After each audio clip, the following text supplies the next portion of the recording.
இன்றைக்கி நம்ம எதை பற்றி பார்க்க போகிறோம்னா, நம்ம பிகிலோட கதையை பற்றி தான் நீங்கள் நம்ம பார்க்க போகிறோம். ஒரு விரிவாக்கமாக நீங்கள் பார்க்க போகிறோங்க. அந்த கதை, அந்த பிகில் படத்தோட கதையை என்ன சொல்கிறாங்கன்னா, மைக்கேல் ராயப்பன் சென்னை ராயவத்தை சேர்ந்த ஒரு கும்பலுங்க தனது குடிசை பகுதிக்கு ஒரு வேலை செய்கிறாருங்க. அவருக்கு ஏஞ்சல் ஆசீர்வாதம் என்ற ஒரு கும்பலுடன் நகைச்சுவையான உறவு போட்டி கும்பலான டேனியலுடன் ஓட்ட பகமையும் உள்ளதுங்க. ஒரு இரவு டேனியல் மைக்கேலையும் தமிழ்நாடு பெண்கள் கால்பந்து அணியின் பயிற்சியாளராக இருக்கும் அவரது நெருங்கிய நண்பர் கதிரையும் தாக்குகிறாருங்க. தாக்குதலின் போது கதிர் காயமடைந்த ஒரு வருடம் முடங்கி போகிறாருங்க.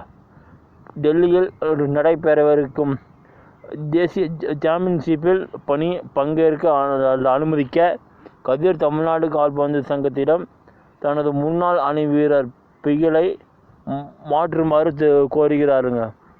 அவர் உண்மையிலே மைக்கேல் கடந்த காலம் 7 ஆண்டுகளுக்கு முன்பு மைக்கேல் ஒரு ஆர்வமுள்ள கால்பந்து வீரர் கதிரோடன் சேர்ந்து தமிழ்நாடு கால்பந்து அணியின் வெற்றியில் முக்கிய பங்கு வகிக்கிறாருங்க. அவரது தந்தை ராயப்பன் டேனியல் தந்தை ஆக்ஷனில் பகை கொண்ட ஒரு குற்றவாளி முதலாளி.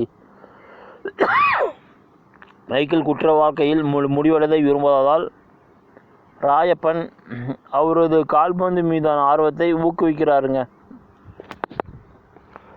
ராயப்பனின் குற்றப்பதிவு காரணமாக மைக்கேல் இந்திய தேசிய அணிக்காக விளையாட முடியாத போது ராயப்பன் தனிப்பட்ட முறையில் AFF தலைவர் JK சர்மாவிடம் இந்த விஷயத்தை எடுத்துக்கொண்டு மைக்கேல் மற்றும் கதிர் ஆகியோர் அணியின் ஆரம்ப அணியில் சேர்க்கும்படி கட்டாயப்படுத்தினார்கள். இருப்பினும் தேசிய அணி சோதனைகளில் கலந்து கொள்ள டெல்லிக்கு செல்விருந்தபோது அலெக்ஸ் மற்றும் டேனியல் ஆகியோரால் ராயப்பன் குத்தி கொல்லப்பட்டதால் மைக்கேலின் வாழ்க்கை முடிவு வந்தது. டேனியலுக்கு முன்பாகவே மைக்கேல் அலெக்ஸை கொன்று ராயப்பனின் குடும்பத்தின் புதிய தலைவராக மாற சென்னையில் தாங்குகிறாருங்க. தற்போது மைக்கேல் டேனியலை எதிர்கொண்டு முந்தைய தாக்குதலுக்காக அவரை கொல்ல முயற்சிக்கிறாருங்க. ஆனால் போலீசார் தலையிட்டு டேனியலை கைது செய்து சிறையில் அடைக்கிறார்கள். பின்னர் மைக்கேல் தமிழ்நாடு மகளிர் அணிக்கு பயிற்சியில் அளிக்க கதிரின் கோரிக்கையை ஏற்று ஏஞ்சல் மற்றும் அணியுடன் டெல்லிக்கு செல்கிறாருங்க. இருப்பினும் அவரது குற்ற பெண்ணின் காரணமாக பெண்கள் அவருடன் ஒத்துழைக்க மறுக்கிறார்கள். மேலும் தேசிய சாம்பியன்ஷிப்பில் மணிப்பூரிடம் அணியின் தொடக்க தோல்விக்கு அவரை குறை கூறுகிறார். மனம் முடிந்த மைக்கேல் ராஜினாமா செய்ய சர்மாவை அணுகிறார்.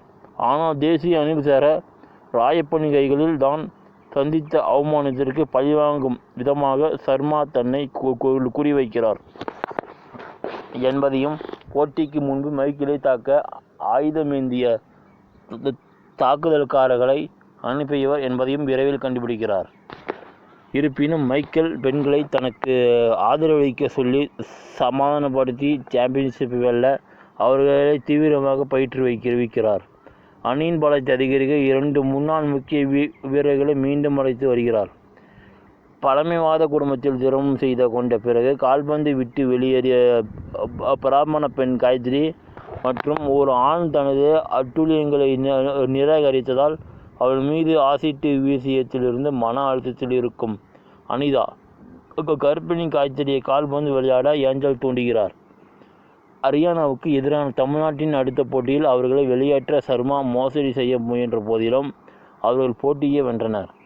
அதன் பிறகு அனைத்து போட்டிகளிலும் இறுதிப் போட்டியை அடைந்தனர். சென்னையில் மணிப்பூருடன் மறுபோட்டி. இறுதிப் போட்டிக்கு முன்னதாக வேம்புவை டேனியல் கடத்தி சிறையில் இருந்து விடுவிக்கப்பட்டு தமிழ்நாட்டின் சாம்பியன்ஷிப்பை வெல்லும் வாய்ப்புகளை நாசமாக சர்மாவால் பணிமாற்றப்படுகிறார்.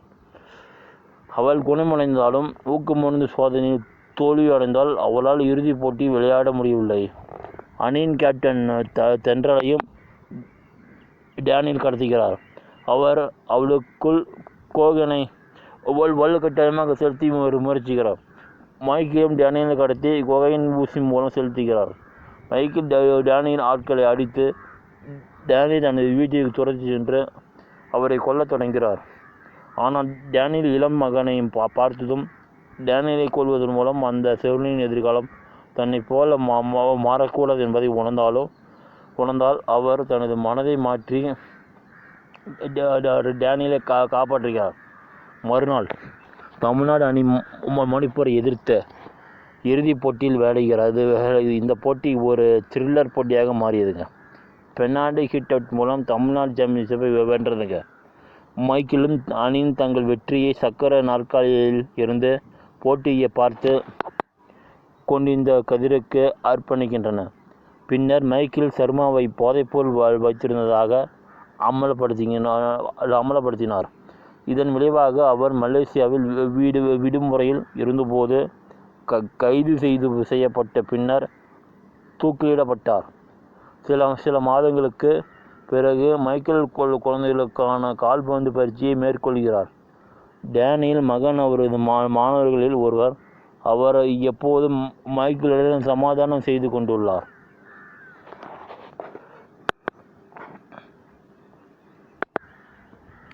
இப்படத்தில் அசல் இசை மற்றும் ஒளிப்பதிவு ஆல்பத்தை ரகுமான் இசையமைத்தார். பாடல் வரிகள் விவேக்கு எழுதியதுங்க. மெர்சலுக்கு பிறகு அட்லியுடன் ரகுமான் இணைந்து பணியாற்றும் 2வது படம் பிகில்ங்க. மற்றும் விஜயுடன் இணைந்து பணியாற்றும் 5வது படம். இந்த ஆல்பத்தில் 5 பாடல்கள் உள்ளன. அவற்றில் 3 தனிப்பாடல்கள் சிங்கப்பெண்ணின், வெறித்தனம் மற்றும் உனக்காக வாழ்கிறேன் ஆகியவை முறையே ஜூலை 23 மற்றும் செப்டம்பர் 18 ஆகிய தேதியில் வெளியிடப்பட்டன. படத்தின் இசை உரிமையை சோனி மியூசிக் இந்தியா வாங்கியதுங்க. ரகுமான் இசையமைத்த ஒரு படத்திற்காக விஜய் பாடிய முதல் பாடலான வெறித்தனம் பாடலை நடிகர் விஜய் பாடியுள்ளாருங்க. படத்தின் இசை செப்டம்பர் 27, 2019 அன்று சென்னை ஸ்ரீ சாய்ராம் பொறியியல் கல்லூரி சாய் லியோ மூத்து உட்புற அரங்கத்தில் நடைபெற்ற ஆடியோ வெளியீட்டு நிகழ்வில் வெளியிடப்பட்டதுங்க. படத்தின் நடிகர்கள் மற்றும் குழுவினர் மற்றும் பிற அனைத்து பிரபலங்களும் கலந்து கொண்டனர். பாடல்கள் வெளியிட்ட நாளிலேயே அனைத்து டிஜிட்டல் தளங்களிலும் வெளியிடப்பட்டன. படம் வெளியான ஒரு மாதத்திற்கு பிறகு விவேக் எழுதி 2 கூடுதல் பாடல்களை கொண்ட ஒரு ஆல்பம் பம்பா பாக்யா பாடிய காலமே மற்றும் இதரகத்தான் ஆகியவற்றை சுனிதா சாரதி மற்றும் அர்ஜுன் சாண்டி ஆகியோர் கூடுதல் குரல்களுடன் தீ பாடினார். நவம்பர் 2019 இந்த பாடல்கள் வெளியிடப்பட்டது.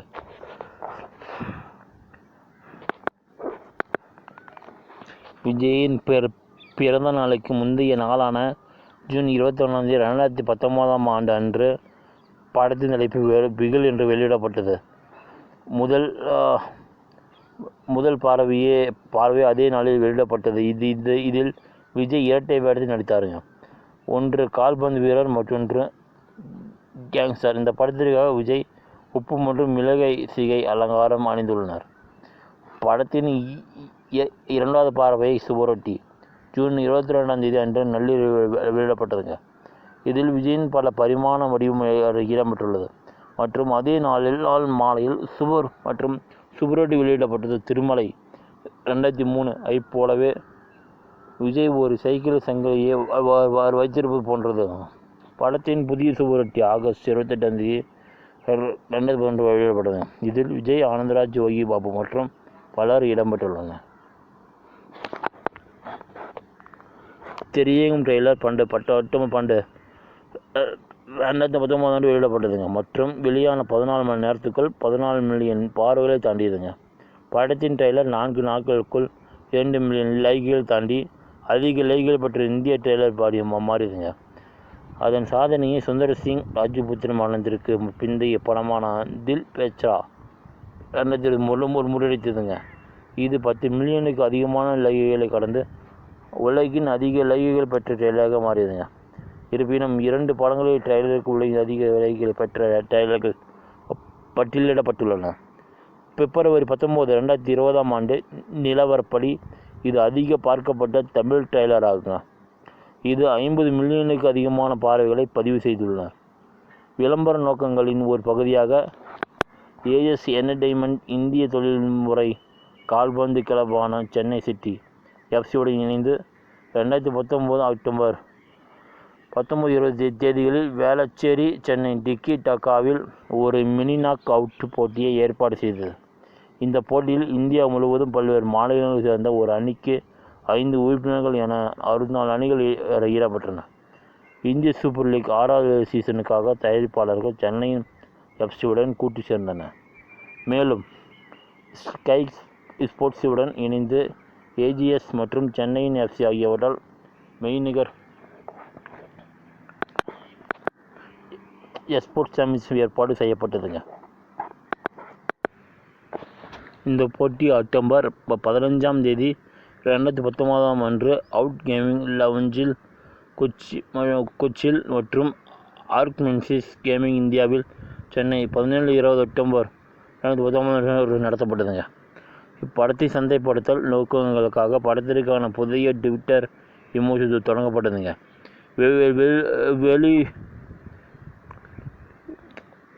வெளியீட்டிற்கு முன்பே படத்தின் அதிகாரப்பூர்வ விற்பனை பொருட்கள் கவர் அப் நிறுவனத்தால் வெளியிடப்பட்டதுங்க. நாடகம் சார்ந்த தீபாவளி பண்டிகை 2 நாட்களுக்கு முன்னதாக அக்டோபர் 27ஆம் தேதி 2019ஆம் ஆண்டு பிகில் வெளியானதுங்க. அக்ஷய் குமார் நடித்த ஹவுஸ்ஃபுல் 4 மற்றும் கார்த்திக் நடித்த கைதி படங்கள் மோதல் இது அமைந்ததுங்க.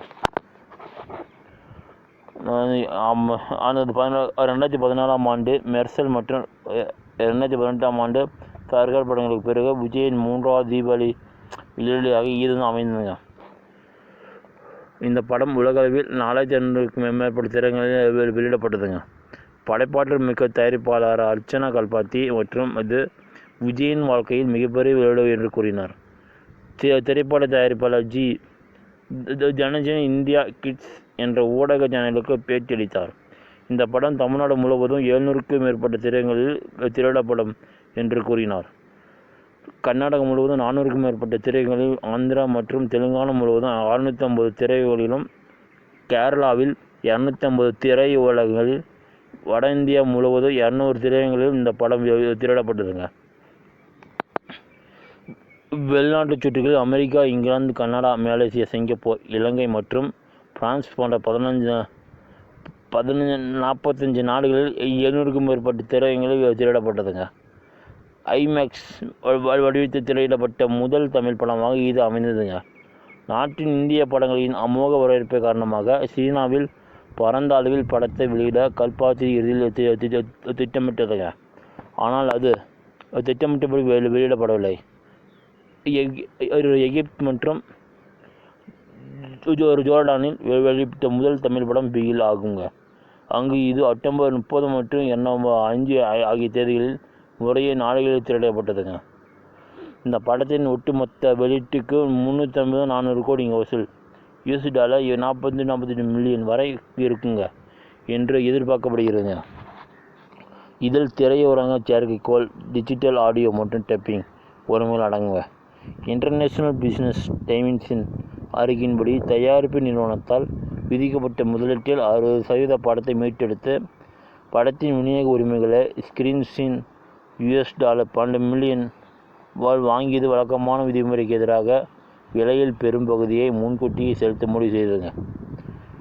ஸ்கிரீன்ஸின் படத்தை அதன் பகுதி வாரியான துணை விநியோகஸ்தர்களான Gopuram Films, Chennai Kalaiyappan Films, Chengalpattu Karpagam Films, Tiruchi மற்றும் தஞ்சாவூர் சுஷ்மா சீனியார்ட்ஸ், சேலம் சூர்யா மூவிஸ், மதுரை மற்றும் ராம்நாடு இண்டா பிக் பிக்சர்ஸ், வடக்கு மற்றும் தெற்கு ஆற்காடு கந்தசாமி சீனியார்ட்ஸ், கோயம்புத்தூர் மற்றும் வசுந்தரா தேவி சீனி பிலிம்ஸ், திருநெல்வேலி மற்றும் கன்னியாகுமரி ஆகியோருக்கு விற்றதுங்க.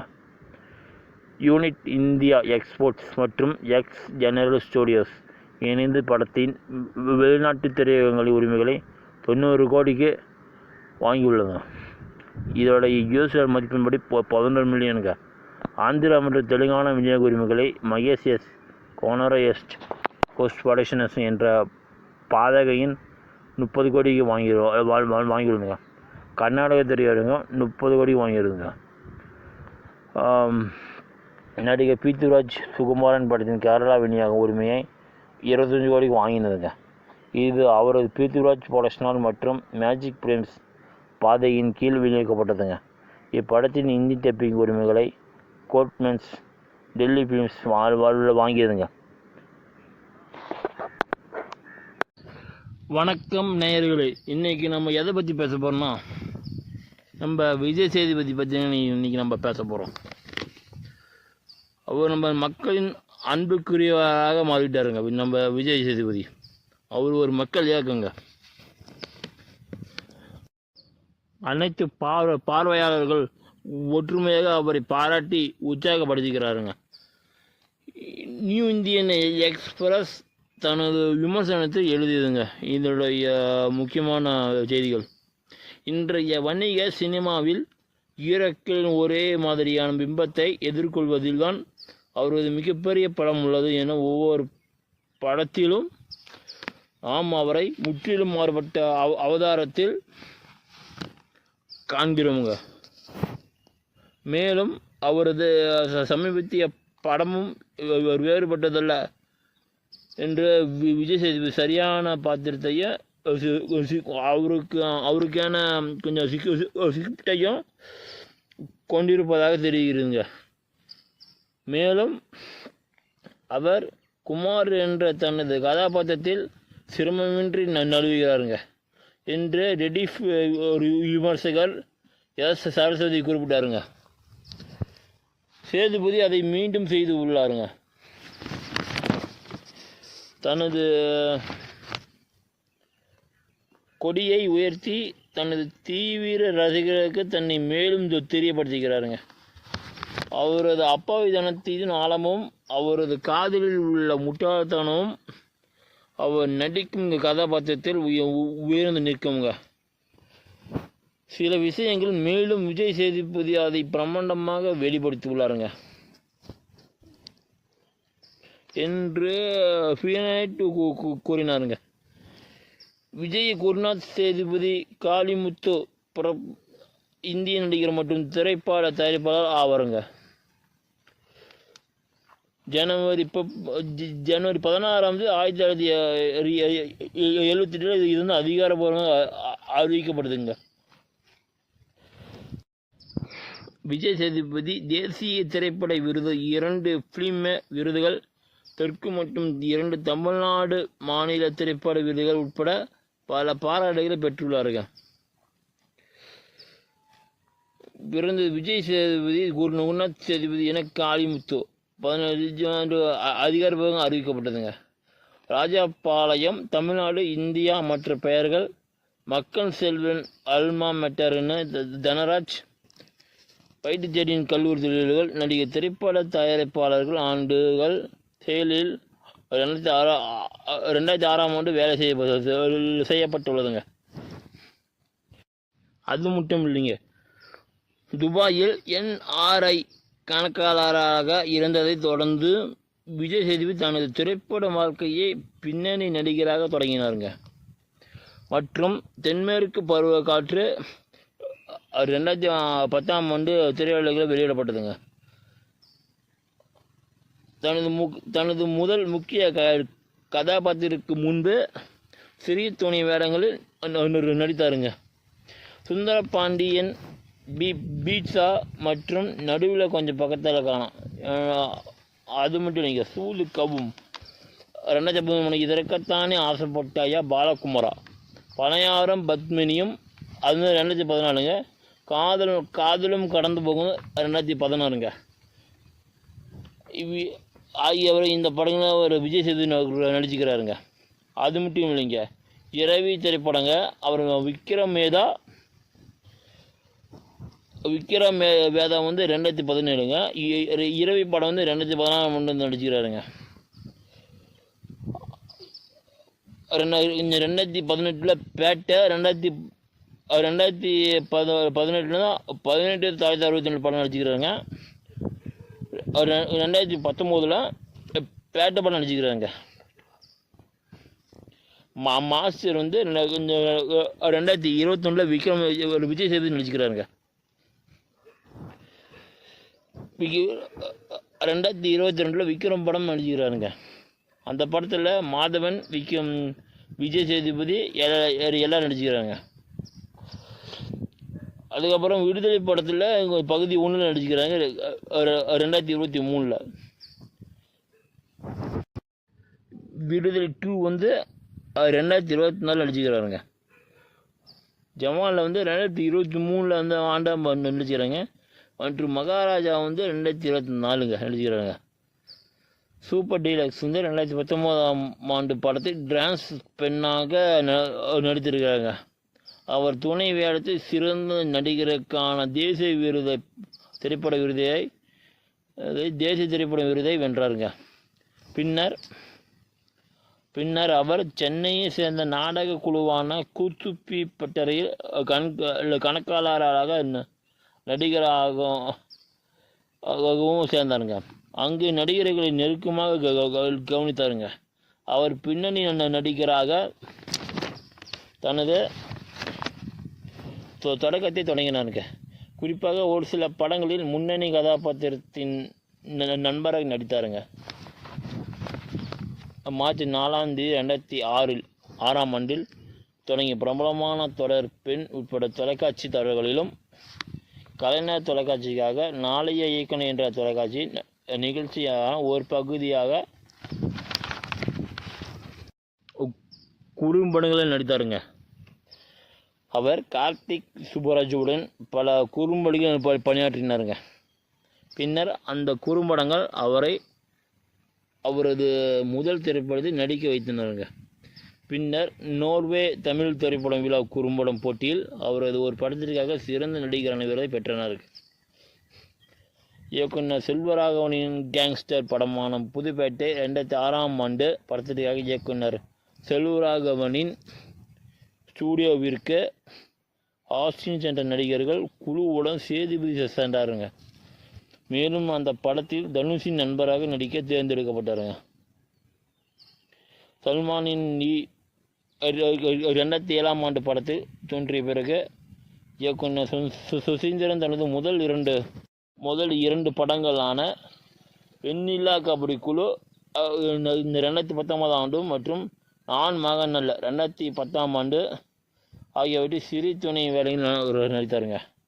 பின்னர் சுசீந்திரன் தன் கனவுகளை நனவாக்குவதில் முக்கிய பங்கு வகித்ததாக சேதுபதி பாராட்டினாருங்க. 2010 ஆண்டில் அவர் ஆகாது என்ற தமிழ் கன்னட இருமொழி படத்தில் இணைந்தாருங்க. தமிழ் பதிப்பில் கதாநாயகனாக நடிக்க அவர் தேர்ந்தெடுக்கப்பட்டாலும் இயக்குனர் அதன் கண்ட பதிப்பில் அவருக்கு வில்லன் வேடத்தை வழங்கினாருங்க. இருப்பினும் படம் திரையரங்கில் வெளியிடப்படவில்லைங்க. இயக்குனர் சீனு ராமசாமி தனது படத்தில் ஆடிஷனின் போது சேதுபதியை திறமையாட அடையாளம் கண்டாருங்க. மேலும் சேதுபதி ராமசாமி நாடகம் ஆண்டின் இறுதிக்குள் சேதுபதி 2012 சிறந்த தமிழ் நடிகர்கள் உருவாக குறிப்பிட்டதுங்க. மேலும் அவரை கோலிவுட்டின் வளர்ந்து வரும் நட்சத்திரம் என்று அழைத்ததுங்க. அதே நேரத்தில் திரைப்பட விமர்சகர் பரத்வாஜ் எங்கன் சேதுபதி ஒரு இந்தி திரைப்பட நட்சத்திரமாக தமிழ் சினிமாவில் முதல்வராக மாறிவிட்டாருங்க என்று கூறினாருங்க. 2013 அவர் முதலில் சூதுகம் என்ற குற்ற நகைச்சுவை படத்தை 40 வயது காதலராக நடித்தாருங்க. இந்த படம் மிகவும் நேர்மறையான விமர்சனங்களை பெற்று மிகப்பெரிய பாக்ஸ் ஆஃபீஸில் வெற்றியை பெற்றதுங்க. நியூ இந்தியன் எக்ஸ்பிரஸின் மாலினி மன்னாதா தனது விமர்சனத்தை எழுதினாருங்க. நல்ல நரைத்த மற்றும் வயிற்று புண் கொண்ட 40 வயது மனிதராக நடிக்கும் ஒரு பாத்திரத்தை எடுக்க நடிகர் தயங்காதது பாராட்டத்தக்கதுங்க. டைம் ஆஃப் இந்தியா விமர்சகர் என் வெங்கடேஸ்வரன் நல்ல வேடங்களில் தேர்ந்தெடுப்பதிலும் யோசனைகள் நிறைந்த புதிய இயக்குநர்களுடன் பணியாற்றுவதிலும் அவரது திறமை அவருக்கு நல்ல நிலையில் நிற்கும். அதேபோல் ஒவ்வொரு கதாபாத்திரத்தையும் சித்தரிக்க அவர் எடுக்கும் உழைப்பையும் அவருக்கு நல்ல நிலை இருக்கும். நடிகர் அவர் எடை அதிகரித்து தாடியை வளர்த்தாலும் மேலும் அந்த தாடியை வளர்த்தாருங்க. மேலும் அந்த தோற்றம் அவருக்கு ஒரு டிக்கு பொருந்திருங்க என்று குறிப்பிட்டாருங்க. அவர் அடுத்த வெளியிடும் கோகுல் இயக்கை இதற்கென ஆசைப்பட்ட பாலகுமார் இது விமர்சகரால் நேர்மறையான விமர்சனங்களை பெற்றதும் மற்றும் விஜய் சேதுபதியின் நடிப்பு மிகவும் பாராட்டப்பட்டதுங்க. தீயை சேர்ந்த ஹரிசரன் புடிப்பட்டி விஜய் சேதுபதி மக்களின் அன்புக்குரியவராக மாறிவிட்டாருங்க. காட்சிக்கு காட்சி பார்வையாளர்கள் ஒற்றுமையாக அவரை பாராட்டி உற்சாகப்படுத்துகிறார்கள் என்று நியூ இந்தியன் எக்ஸ்பிரஸ் தனது விமர்சனத்தை எழுதியுள்ளதுங்க. இன்றைய வணிக சினிமா ஹீரோக்களின் ஒரு மாதிரியான பிம்பத்தை எதிர்கொள்வதுதான் அவரது மிகப்பெரிய பலம் உள்ளதுங்க. ஒவ்வொரு படத்திலும் நாம் அவரை முற்றிலும் மாறுபட்ட அவதாரத்தில் காண்கிறோங்க. மேலும் அவரது சமீபத்திய படமும் வேறுபடுதில்லைங்க. விஜய் சேதுபதி சரியான பாத்திரத்தையும் சிற்பையும் தேர்ந்தெடுக்க ஒரு திறமையை கொண்டிருப்பதாக தெரிகிறதுங்க. மேலும் அவர் குமாரா என்ற தனது கதாபாத்திரத்தை சிரமமின்றி நழுவுகிறாருங்க என்று ரெடிஃப் விமர்சகர் எஸ் சரஸ்வதி குறிப்பிட்டாருங்க. அதை மீண்டும் தெரிவித்தாருங்க. தனது கொடியை உயர்த்தி தனது தீவிர ரசிகர்களுக்கு தன்னை மேலும் தெரிவிக்கிறாருங்க. வணக்கம் நேர்களே, இன்றைக்கி நம்ம எதை பற்றி பேச போகிறோம்னா ஒரு நூல் பற்றி தான் இன்றைக்கி நம்ம பேச போகிறோம். அவருடைய பெயர் வந்து யார் காரணம் இது வந்து எழுதியவர் வந்து முதுகுளத்தார் கலவரம்ங்க. அவர் தான் இந்த நூலை எழுதிக்கிறார். இந்த நூல் வந்து 1954 வெளிவந்துருக்குதுங்க. இதோடைய தொகுப்பாசிரியர் வந்து பூபதி ராஜாங்க. இதோடைய மொழி வந்து தமிழுங்க. இதோடைய நூல் பேர் வந்து ஆய்வு நூலுங்க. இதனுடைய முதற் பதிப்பு வந்து அக்டோபர் 2008ங்க. மறு பதிப்பு வந்து அக்டோபர் 2014ங்க. இதோடைய பக்கங்கள் வந்து மொத்தம் 232 பக்கங்கள் ப்ளஸ் 8 பக்கங்க. இதோடைய நூல் அளவு வந்து 143 மில்லிமீட்டர் இன்ட்டு 241 மில்லிமீட்டருங்க. இதோட எழுத்தளவு 11 ஃபீட்ஸுங்க. இதோடைய தாள் 70 GS.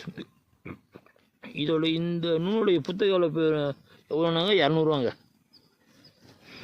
வணங்க. இது இன்றைக்கி நம்ம எதை பற்றி பேசுவோம்னா பத்திரிகை செய்தி தினமணி திருச்சூழி ஸ்ரீ தேவர் சங்க பற்றி நீங்கள் பேசணும். முதுகுளத்தார் தொகுதிக்கு வருகிற ஜூலை முதல் தேதி நடைபெறவிருக்கும் உபதேர்தலை முன்னிட்டு பிரகாசங்கள் மும்முரமாக நடைபெற்று வருதுங்க. சென்னை மந்திரிகளான ஸ்ரீ கக்கன், ஸ்ரீ பக்தவச்சாலம், ஸ்ரீ ராமையா ஆகியோரும் ஆங்காங்கே சென்று தீவிரமான பிரசாரம் மேற்கொண்டு வருகின்றனர். மந்திரி ஸ்ரீ பக்தவச்சாலம் ஸ்ரீ தேவரை பற்றி பேசியதாக செய்தி வெளியானதால் நேற்று திருச்சூடி பகுதியில் சுமார் 5 கிராமங்கள் வரை சுற்றுப்பிரயாணம் செய்துவிட்டு இரவு 9 மணிக்கு திருச்சூழியில் ஒரு பொதுக்கூட்டத்திலிருந்து சேராங்க. முத்துராமலிங்க தேவர் பேசுகையில் முந்தைய முதுகுளத்தார் தொகுதி தேர்தலின் போது நான் இத்தொகுதிக்கு வராத உள்ளத்தின் உயர்ந்த தன்மையை உணர்ந்திருந்தும் பொறாமை குணம் படைத்தவர்கள் கண்டபடி பேசியிருக்கலாம். போலீஸ் மந்திரி என்ற காரணத்தால் எதை பேசி விடலாம் என்று நினைக்க வேண்டாம். துப்பாக்கி பிடித்தெரியாத பரம்பரையினால் யாரோடு மோதுகிறோம் என்பதை யோசித்து பேசியிருக்க வேண்டும். இன்றைய காங்கிரஸில் பதவி வகிக்கும் இவர்கள் எப்பப்பட்டவர்கள் என்பது எனக்கு நன்கு தெரியும். நியாயமான முறையில் தேர்தலை நடத்துவதற்கு முன் வர வேண்டும் என்ற மக்கள் தங்கள் அபிமானுக்கு தகுதி வாய்ந்தவர்களாக வாக்கு அளிப்பவர்கள் இதில் பொறாமைப்பட வேண்டிய அவசியமில்லை. மந்திரி ஸ்ரீ பாகவச்சலம் ஸ்ரீ தேவரை பற்றி பேசியதாக செய்தி வெளியானதால் நேற்று திருச்சியில் சுமார் 5 கிராமங்கள் வரை சுற்றுப்பிரயாணம் செய்துவிட்டு இரவு 9 மணிக்கு திருச்சூரில் ஒரு பொதுக்கூட்டத்தில் ஸ்ரீ முத்துராமலிங்க தேவர் பேசுகையில், முதுகுலத்தார் தொகுதி தேர்தலின் போது நான் இத்தொகுதிக்கு வராதது உள்ளத்தின் உயர்ந்த தன்மையை உணர்ந்திருந்தோம். பொறாமைகள் குணப்படுத்தவர்கள் கண்டபடி பேசியிருக்கலாம். போலீஸ் மந்திரி மன்ற காரணத்தால் எதையும் பேசிவிடலாம் என்று நினைக்க வேண்டாம். துப்பாக்கி பிடித்தெரியாத பரம்பரையினால் யாரோடு மோதுகிறோம் என்பது யோசித்து பேசியிருக்க வேண்டும். இன்றைய பதவி வகிக்கும் இவர்கள் எப்படிப்பட்டவர்கள் என்பது எனக்கு நன்கு தெரியும். நியாயமான முறையில் தேர்தலில் நடத்துவதற்கு முன்வர வேண்டும் என மக்கள் தங்கள் அபிமானத்திற்கு தகுதி வாய்ந்தவர்களுக்கு தான் வாக்களிப்பார்கள் என்று இந்தியில் பராமைப்பட வேண்டிய அவசியமில்லை. மந்திரி பின்னால் போலீசார் அதிகாரி சொல்வது, தேர்தல் பிரச்சாரத்தில் காங்கிரஸுக்கு ஓட்டு போட்டுட்டால் காரியப்பாட்டிற்கு மின்சாரம் சப்ளை செய்வோம் என்று பேசுவது போன்ற சட்டத்திற்கு தேர்தல் முறைகளுக்கு புறமான வேலைகள் செய்து வர வேண்டாம் என்று எச்சரிக்கை செய்துள்ளோம். மக்கள் சக்தியோடு மோதுவதால் நேரடி விளைவு ஆபத்தானதாக இருக்கும் என்று அறிவிக்கப்படுகிறது.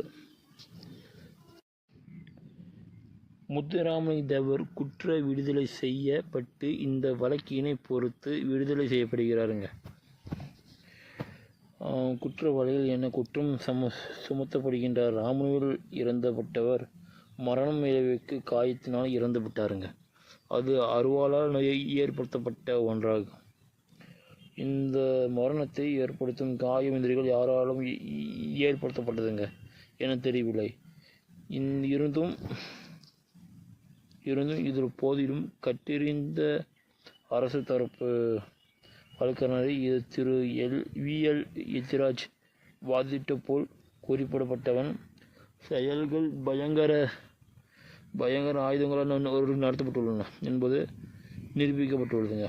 ஏனென்றால் குற்றச்செயல் திட்டப்பட்டு செயல்படுத்தப்பட்டுள்ளதுங்க என்பது எதிர்ப்பு மற்றும் இவை ஒரு கொலைவெறி செயல் என்பது பதிவு பங்கேற்றவர்களின் போது கருத்தை முன்னிட்டு செய்ய நடத்தப்பட்டுள்ளது. இந்த குற்றவாளிகள் குற்றச்சாட்டின் பேரில் தண்டிக்கப்படுகின்றனர். தண்டனை வழங்குவது குறித்து கவனமாக பரிசீலனை செய்தன.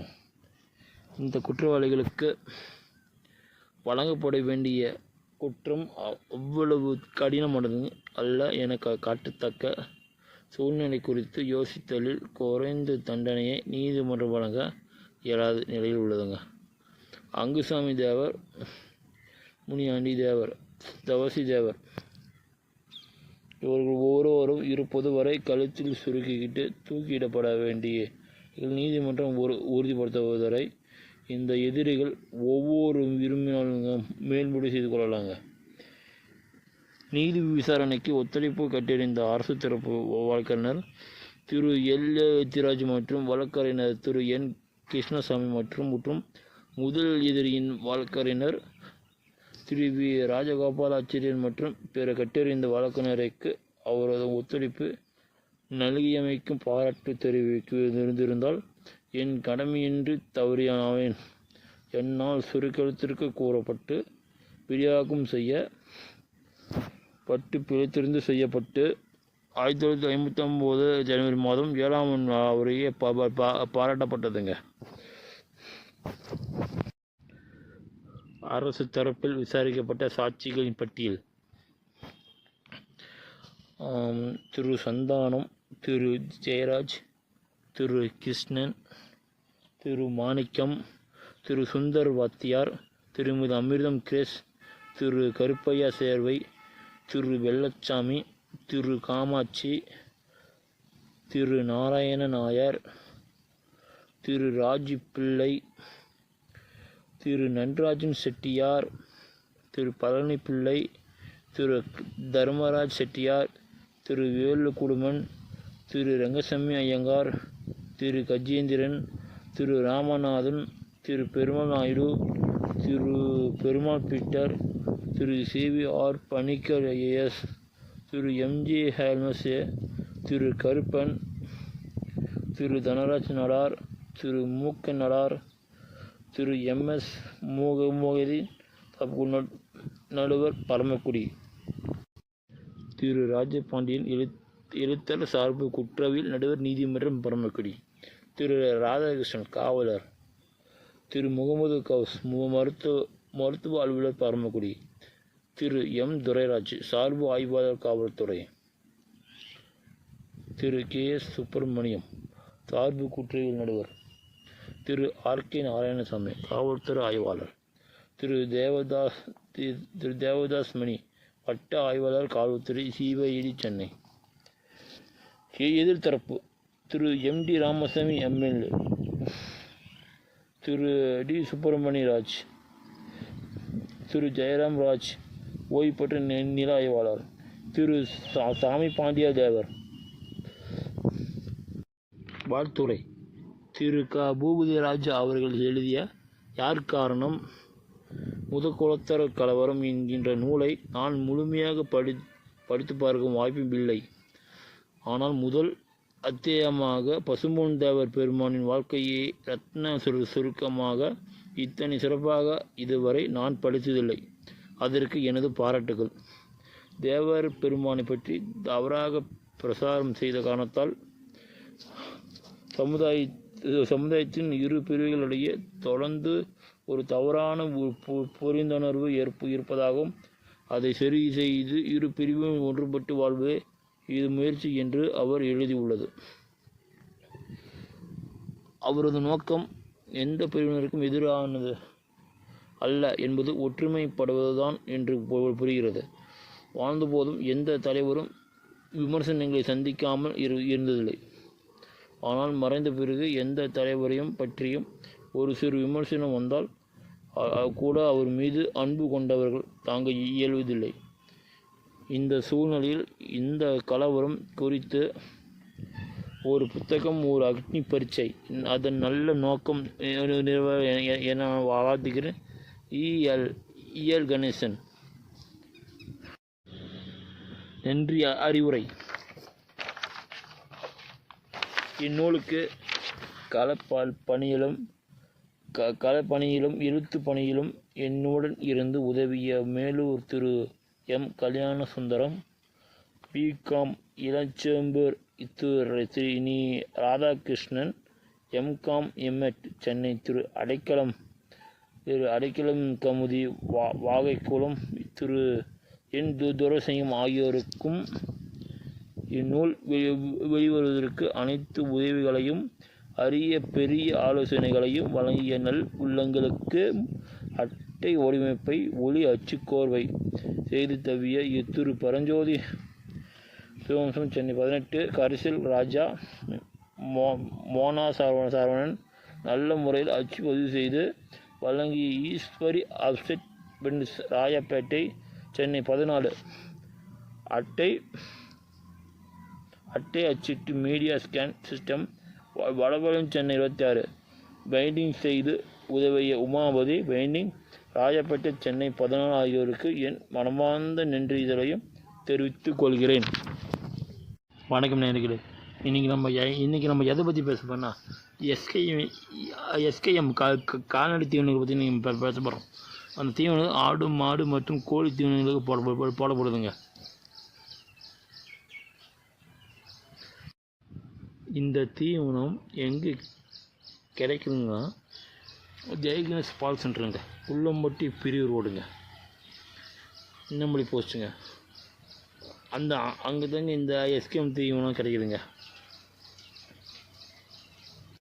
அடுத்து நம்ம எதை பற்றி பார்க்க போகிறோம்னா நம்ம ராசியோட பலனை பற்றி இன்றைக்கி நம்ம பார்க்க போகிறோம். இன்றைக்கி மார்கழி 17ங்க, ஜனவரி புதன்கிழமைங்க, புதன்கிழமைங்க. இன்றைக்கி மேசத்துக்கு பக்தி மையமாக இருப்பாங்க என போட்டிருக்குங்க. இன்றைக்கி ரிஷபத்துக்கு பெருமையாக இருப்பாங்க என போட்டிருக்குங்க. இப்போ மிதுனத்துக்கு வரவுங்க, கடகத்துக்கு இன்பம் என போட்டிருக்குங்க. சிம்மமுக்கு ஆர்வமுங்க. கன்னி வந்து நன்மைங்க. துலாம் வந்து ஆதாயங்க. விருச்சி அன்புங்க. தனுஷ் ஜெயம். மகரம் மகரம் வந்து லாபமுங்க. கும்பம் சுகம்ங்க. மீனம் மகிழ்ச்சிங்க. வணக்கம் நேயர்களே, இன்றைக்கி நம்ம எதை பற்றி பேசுகிறோன்னா அமாவாசை விரதத்தை பற்றி இன்றைக்கி நம்ம பேச போகிறோம். மாதம் ஜனவரி மாதங்க. 28ஆந்தேதி 29 அமாவாசைங்க. பௌர்ணமி 13ஆந்தேதிங்க. கார்த்திகை வந்து 9ங்க. சிஸ்டம் வந்து 5ஆந்தேதிங்க. ஏகாதேசி வந்து 10-25ஆந்தேதிங்க. அப்புறம் சிவராத்திரி வந்து 27ஆந்தேதிங்க. சதுர்த்தி தினம் வந்து 3ஆந்தேதிங்க. திருவோணம் வந்து 2ஆந்தேதி 29ஆந்தேதிங்க. பிரதோஷம் 14ஆந்தேதி 27ஆந்தேதிங்க. சந்திர தரிசனம் 1ஆந்தேதி 30ஆந்தேதிங்க. பிப்ரவரி மாதம் அமாவாசை வந்து 27ஆந்தேதிங்க. 12ஆந்தேதி பௌர்ணமிங்க. கார்த்திகை வந்து 6ஆந்தேதிங்க. ஏகாதசி வந்து 8-24ஆந்தேதிங்க. அப்புறம் சங்கட சதுர்த்தி வந்து 16ஆந்தேதிங்க. மகா சிவராத்திரி வந்து 26ஆந்தேதிங்க. சதுர்த்தி தினம் 2ஆந்தேதிங்க. திருவோணம் வந்து 25ஆந்தேதிங்க. பிரதோஷம் வந்து 10ஆந்தேதி 25ஆந்தேதிங்க. மார்ச் மாதங்க. அமாவாசை வந்து 29ஆந்தேதிங்க. பௌர்ணமி வந்து 13ஆந்தேதிங்க. கார்த்திகை வந்து 5ஆந்தேதிங்க. சஷ்டம் வந்து 5ஆந்தேதிங்க. ஏகாதசி வந்து 10ஆந்தேதி 25ஆந்தேதிங்க. சங்கட சதுர்த்தி வந்து 17ஆந்தேதிங்க. மாத சிவராத்திரி வந்து 27ஆந்தேதிங்க. சதுர்த்தி தினம் 3ஆந்தேதிங்க. திருவோணம் வந்து 25ஆந்தேதிங்க. திருவோணம் 25ஆந்தேதிங்க. பிரதோஷம் வந்து 11ஆந்தேதி 27ஆந்தேதிங்க. சந்திர தரிசனம் வந்து 1ஆந்தேதி 30ஆந்தேதிங்க. ஏப்ரல் மாதங்க. அமாவாசை 27ஆந்தேதிங்க. பௌர்ணமி வந்து 12ஆந்தேதிங்க. கார்த்திகை வந்து 1ஆந்தேதி 29ஆந்தேதிங்க. சஷ்டம் வந்து 3ஆந்தேதிங்க. ஏகாதசி வந்து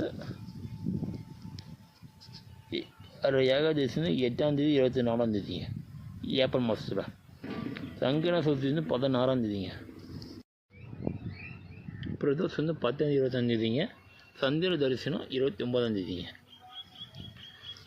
மே மாதம் அமாவாசை 26ஆந்தேதிங்க. பௌர்ணமி வந்து 12ஆந்தேதிங்க. கார்த்திகை வந்து 26ஆந்தேதிங்க. சஷ்டம் 3ஆந்தேதி. ஏகாதசி வந்து 8ஆந்தேதி 23ஆந்தேதிங்க. சங்கட சதுர்த்தி வந்து 16ஆந்தேதிங்க. மகா சிவராத்திரி வந்து 25ஆந்தேதிங்க. சதுர்த்தி வந்து 1ஆந்தேதி 30ஆந்தேதிங்க. திருவோணம் வந்து 18ஆந்தேதிங்க. பிரதோஷம் வந்து 10ஆந்தேதி 24ஆந்தேதிங்க. சந்திர தரிசனம் வந்து 28ஆந்தேதிங்க. ஜூன் மாதம் வந்து அமாவாசை 25ஆந்தேதிங்க. பௌர்ணமி வந்து 10ஆந்தேதிங்க. கார்த்திகை வந்து 22ஆந்தேதிங்க. சஷ்டம் வந்து 1ஆந்தேதிங்க. ஏகாதசி வந்து 6ஆந்தேதி 7ஆந்தேதி 21ஆந்தேதிங்க. சங்கட சதுர்த்தி வந்து 14ஆந்தேதிங்க. மகா சிவராத்திரி வந்து 23ஆந்தேதிங்க. சதுர்த்தி வந்து 29ஆந்தேதிங்க. திருவோணம் வந்து 15ஆந்தேதிங்க. பிரதோஷம் வந்து 8ஆந்தேதி 23ஆந்தேதிங்க. சந்திர தரிசனம் வந்து 26ஆந்தேதிங்க. அடுத்து நம்ம பார்க்குறது ஆகஸ்ட் மாதங்க. அமாவாசை 22ஆந்தேதிங்க. 8ஆந்தேதி பௌர்ணமிங்க. 16ஆந்தேதி கார்த்திகைங்க. சஷ்டம் வந்து 29ஆந்தேதிங்க. ஏகாதசி வந்து 5ஆந்தேதி 19ஆந்தேதிங்க. சங்கட சதுர்த்தி வந்து 12ஆந்தேதிங்க. மகா சிவராத்திரி வந்து 21ஆந்தேதிங்க. சதுர்த்தி வந்து 27ஆந்தேதிங்க. திருவோணம் வந்து 8ஆந்தேதிங்க. பிரதோஷம் வந்து 6ஆந்தேதி 20ஆந்தேதிங்க. சந்திர தரிசனம் வந்து 24ஆந்தேதிங்க. அடுத்து பார்க்குறது செப்டம்பர் மாதம். அமாவாசை 21ஆந்தேதிங்க. பௌர்ணமி 7ஆம் தேதிங்க. கார்த்திகை வந்து 12ஆம் தேதி. சஷ்டம் வந்து 29ஆம் தேதிங்க. 28ஆம் தேதிங்க. ஏகாதசி 3ஆம் தேதி 17ஆம் தேதிங்க. சங்கட சஷ்டி வந்து 10ஆம் தேதிங்க. மாத சிவராத்திரி வந்து 19ஆம் தேதிங்க. சதுர்த்தி வந்து 25ஆம் தேதிங்க. திருவோணம் 2ஆம் தேதி 29ஆம் தேதிங்க. பிரதோஷம் 4ஆம் தேதி 18ஆம் தேதிங்க. சந்திர தரிசனம் 23ஆம் தேதிங்க. அடுத்தது அக்டோபர் மாதங்க. அமாவாசை வந்து 21ஆம் தேதிங்க. அமாவாசை வந்து 21ஆம் தேதிங்க. பௌர்ணமி வந்து 6ஆம் தேதிங்க. கார்த்திகை 10ஆம் தேதிங்க. சஷ்டம் வந்து 27ஆம் தேதிங்க. ஏகாதசி 3ஆம் தேதி 17ஆம் தேதிங்க. சங்கட சதுர்த்தி வந்து 10ஆம் தேதி. மகா சிவராத்திரி வந்து 19ஆம் தேதிங்க. சதுர்த்தி வந்து 6ஆம் தேதிங்க. ஏகாதசி வந்து 1ஆம் தேதி 15ஆம் தேதி 16ஆம் தேதி. சங்கட சதுர்த்தி வந்து 8ஆம் தேதி. மாத சிவராத்திரி வந்து 18ஆம் தேதி. சதுர்த்தி வந்து 24ஆம் தேதி. திருவோணம் வந்து 26ஆம் தேதி. பிரதோஷம் வந்து 3ஆம் தேதி 17ஆம் தேதி. சந்திர தரிசனம் 21ஆம் தேதிங்க. அடுத்ததுங்க டிசம்பர் மாதங்க. அமாவாசை வந்து 19ஆம் தேதிங்க. பௌர்ணமி வந்து 4ஆம் தேதிங்க. கார்த்திகை வந்து 3ஆம் தேதி 31ஆம் தேதிங்க. சஷ்டம் வந்து 25ஆம் தேதிங்க. ஏகாதசி வந்து 1ஆம் தேதி 15ஆம் தேதி 30ஆம் தேதிங்க. சங்கட சதுர்த்தி வந்து 8ஆம் தேதிங்க. மாத சிவராத்திரிங்க 18ஆம் தேதிங்க. சதுர்த்தி வந்து 24ஆம் தேதிங்க. திருவோணம் வந்து 23ஆம் தேதிங்க. பிரதோஷம் வந்து 2ஆம் தேதி 17ஆம் தேதிங்க. சந்திர தரிசனம் வந்து 21ஆம் தேதிங்க. அடுத்து நம்ம எதை பற்றி பார்க்க போகிறோன்னா சுப முகூர்த்த நாட்கள் பற்றி நீங்கள் நம்ம பார்க்க போகிறோம். ஜனவரி 19ஆம் தேதி 20ஆம் தேதி 31ஆம் தேதி சுப முகூர்த்த நாளுங்க. பிப்ரவரி மாதத்தில் வந்து 2ஆம் தேதி 3ஆம் தேதி 10ஆம் தேதி 16ஆம் தேதி 17ஆம் தேதி 23ஆம் தேதி 26ஆம் தேதிங்க. பிப்ரவரி மாதம் சுப முகூர்த்த நாளுங்க. மார்ச் மாதம் 2ஆம் தேதி 3ஆம் தேதி 4ஆம் தேதி 9ஆம் தேதி 10 12 16 17ங்க. இது வந்து மார்ச் மாதம் சுப முகூர்த்த நாளுங்க. ஏப்ரல் மாதத்துக்குங்க 4ஆம் தேதி 7ஆம் தேதி 9ஆம் தேதி 11 16 18 23 25 30 இது தாங்க வந்து மார்ச் மாதம். இது தாங்க ஏப்ரல் மாதத்துடைய சுப முகூர்த்த நாள். இப்போ வந்து அடுத்து நான் எதை பார்க்கணுன்னா மே மாதம் சுப முகூர்த்தம் பார்க்க போகிறோங்க. 4ஆம் தேதி 9ஆம் தேதி 11ஆம் தேதி 14ஆம் தேதி 16 18 19 23 28ங்க. இது வந்து மே மாதம் சுப முகூர்த்த நாள். அடுத்து ஜூன் மாதங்க. 5ஆம் தேதி 6ஆம் தேதி 8ஆம் தேதி 16ஆம் தேதி. இது வந்து ஜூன் மாதம் 27ங்க. அடுத்தது ஜூலை மாதங்க.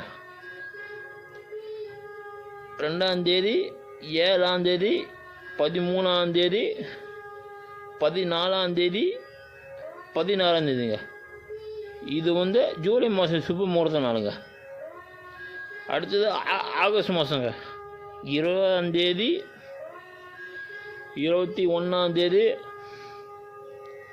27ஆம் தேதி 28ஆம் தேதி 29ஆம் தேதி. இது வந்து ஆகஸ்ட் மாதம் சுப முகூர்த்த நாளுங்க. அடுத்தது செப்டம்பருங்க. 4ஆம் தேதி 14ஆம் தேதி. இது வந்து செப்டம்பர் மாதம் சுப முகூர்த்த நாளுங்க. அடுத்தது அக்டோபருங்க.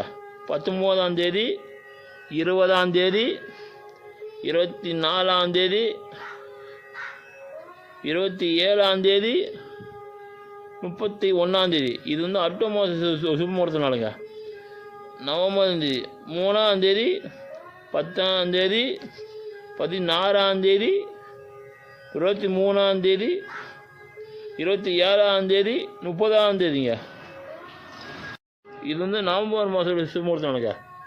அடுத்தது 1ஆம் தேதி, 8ஆம் தேதி, 10ஆம் தேதி, 14, 15ங்க. இது வந்து டிசம்பர் மாதம் சுபமுகூர்த்த நாளுங்க. அடுத்து நம்ம எதை பற்றி பார்க்க போனால் மனையடி சாஸ்திரமுங்க. மனையடி சாஸ்திரம் என்னங்க, 6 அடி நன்மை, 8 அடி பாக்கிய தரம், 10 அடி பாக்கியம், 11 அடி புத்திர சம்பத், 16 அடி மிகுந்த செல்வம் உண்டு, 17 அடி வந்து அரசனை போல் பாக்கிய சேரும், 20 அடி ராஜயோகம், 21 அடி பால் பாக்கியம் தரும், 22 அடி சோபனை உண்டு, 26 அடி இந்திரனை போல் வாழ்வர், 27 அடி மிக்க செல்வத்துடன் வாழ்வார், 28 அடி ஆயுசு செல்வம், 29 அடி பால் பாக்கிய செல்வம் தரும், 30 அடி லட்சுமியின் காச்சம், 31 அடி நன்மை பெருகும், 32 அடி திரவியம் உண்டு, 33 அடி இரகலத்திரம், 35 அடி கடாசம் உண்டு, 36 அடி அரசாழ்வார், 37 அடி ஆண்போத்திரன் ஜன்ம லாபம், 39 அடி ராஜசன்மானம், 41 அடி பாக்கியம், 42 கீர்த்தியாளன், 45 அடி துர்புத்திர உண்டு, 50 அடி யாவருக்கும் மேலானவன், 52 அடி தானிய பலிதம் சுகம், 54 அடி ராஜவாழ்வு உறவினர் பகை,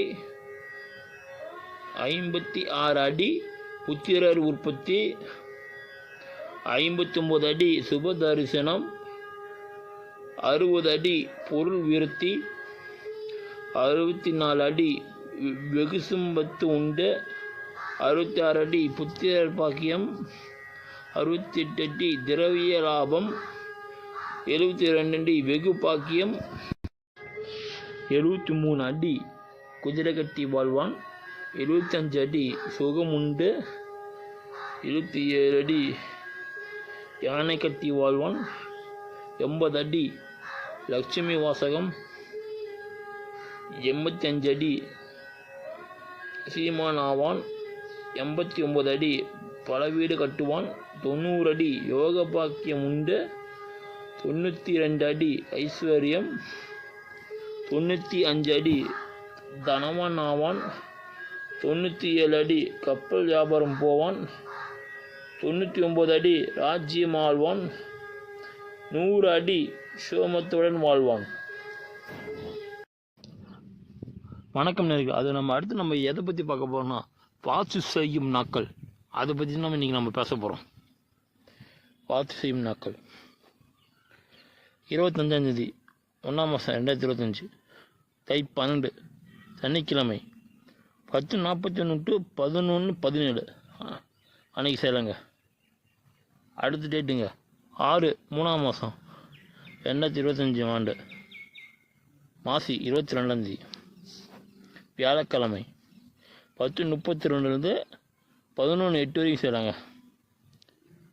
23/4/2025 சித்திரை 10 புதன்கிழமை 8:54 9:30 வரைக்கும் பண்ணலாம்.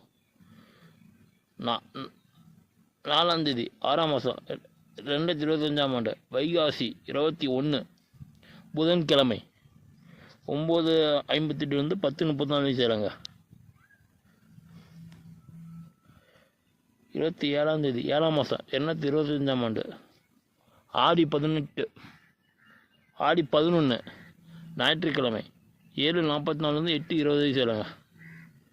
22/8/2025ஆம் ஆண்டு ஆவணி 6ஆம் தேதி வெள்ளிக்கிழமை 7:23 7:59 வரைக்கும் சொல்லுங்க. 28 10ஆம் மாதம் 2025ஆம் ஆண்டு ஐப்பசி 11 செவ்வாய்க்கிழமை 7:44 8:20 வரைக்கும் செய்யலாங்க. 24ஆம் தேதி 11ஆம் மாதம் 2025ஆம் ஆண்டு கார்த்திகை 8ஆம் தேதி திங்கட்கிழமை 11:29 12:05 வரைக்கும் செய்யலாங்க. வாட்ஸ் செய்யலாங்க. அடுத்து நம்ம பார்க்க போகிறது கௌரி பஞ்சாங்கங்க. கௌரி பஞ்சாங்கம் கிழமையில் ஞாயிற்றுக்கிழமை காலை பகல் இரவுங்க. காலையிலேருந்து 6:06 7:30 வரைக்கும் உத்தி தினமுங்க. திங்கட்கிழமை அமிர்த சுகமுங்க. செவ்வாய்க்கிழமை ரோகம் சோரங்க. புதன்கிழமை லாபம் உத்திங்க. வியாழக்கிழமை தனம் அமிர்தங்க. வெள்ளிக்கிழமை சுகம் ரோகமுங்க. சனிக்கிழமை சோரம் லாபமுங்க. அதுவே 7:30 9 மணி வரைக்குங்க. இப்போ நம்ம பார்க்க போகிறோம். ஞாயிற்றுக்கிழமை அமிர்த சுகமுங்க. திங்கட்கிழமை விஷம் சோரம். செவ்வாய்க்கிழமை லாபம் முத்திங்க. புதன்கிழமை தனம் அமிர்தங்க. வியாழக்கிழமை சுகம் ரோகங்க. வெள்ளிக்கிழமை சோர லாபமுங்க. சனிக்கிழமை உத்தி தனமுங்க. அடுத்தது நம்ம 9 10:30 வரைக்கும் பார்க்க போகிறாங்க. ஞாயிற்றுக்கிழமை ரோக சோரம். திங்கட்கிழமை ரோகம் உத்தி. செவ்வாய்க்கிழமை தனம் சோரம். புதன்கிழமை சுகம் ரோகம். வியாழக்கிழமை சோரம் விஷம். வெள்ளிக்கிழமை உத்தி தனம். சனிக்கிழமை விஷம் சுகம். அது அடுத்ததுங்க 10:30 12 மணிக்கு பார்க்க போகிறோங்க. ஞாயிற்றுக்கிழமை லாபம் விஷம். திங்கட்கிழமை ரோகம் உத்தி. செவ்வாய்க்கிழமை தனம் சோரம். புதன்கிழமை சுகம் ரோகம். வியாழக்கிழமை சோர விஷம். வெள்ளிக்கிழமை தனம் விஷம் சுகம். சனிக்கிழமை அமிர்தம் விஷம். இப்போ 12 1:30 வரைக்கும் பார்க்க போகிறோம். ஞாயிற்றுக்கிழமை தனம் முத்தி. திங்கட்கிழமை தன ரோகம். செவ்வாய்க்கிழமை விஷ ரோகம். புதன்கிழமை சோரம் சுகம். வியாழக்கிழமை உத்தி லாபம்.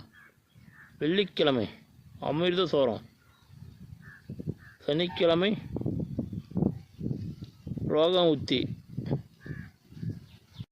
அடுத்தது 1:30 3 மணி வரைக்கும் நம்ம பார்க்க போகிறோங்க. ஞாயிற்றுக்கிழமை சுகம் அமிர்தம். திங்கட்கிழமை சுகம் விஷம். செவ்வாய்க்கிழமை உத்தி லாபம். புதன்கிழமை அமிர்தம் தனம். வியாழக்கிழமை விஷம் சுகம். வெள்ளிக்கிழமை தனம் உத்தி. சனிக்கிழமை லாபம் சோரம். அடுத்தது 3 4 போய் பார்க்க போகிறோம். ஞாயிற்றுக்கிழமை விஷரோகம். திங்கட்கிழமை சோரதனம். செவ்வாய்க்கிழமை சோர சுகம். புதன்கிழமை உத்தி விஷம். வியாழக்கிழமை ரோகம் சோரம். வெள்ளிக்கிழமை லாபம் விஷம். சனிக்கிழமை சுகம் அமிர்தம். ஞாயிற்றுக்கிழமை அடுத்தது 4:30 6 மணிக்கு பார்க்க போகிறோங்க. ஞாயிற்றுக்கிழமை 4:30 6 மணி வரைக்கும். ஞாயிற்றுக்கிழமை சோரம் லாபம். திங்கட்கிழமை உத்தி லாபம். செவ்வாய்க்கிழமை அமிர்த தனம். புதன்கிழமை ரோகம் சோரம். வியாழக்கிழமை லாபம் உத்தி. வெள்ளிக்கிழமை சுகம் அமிர்தம். சனிக்கிழமை தனம் ரோகம். இதுதாங்க நம்ம கௌரி பஞ்சாங்களுடைய டேட்டு.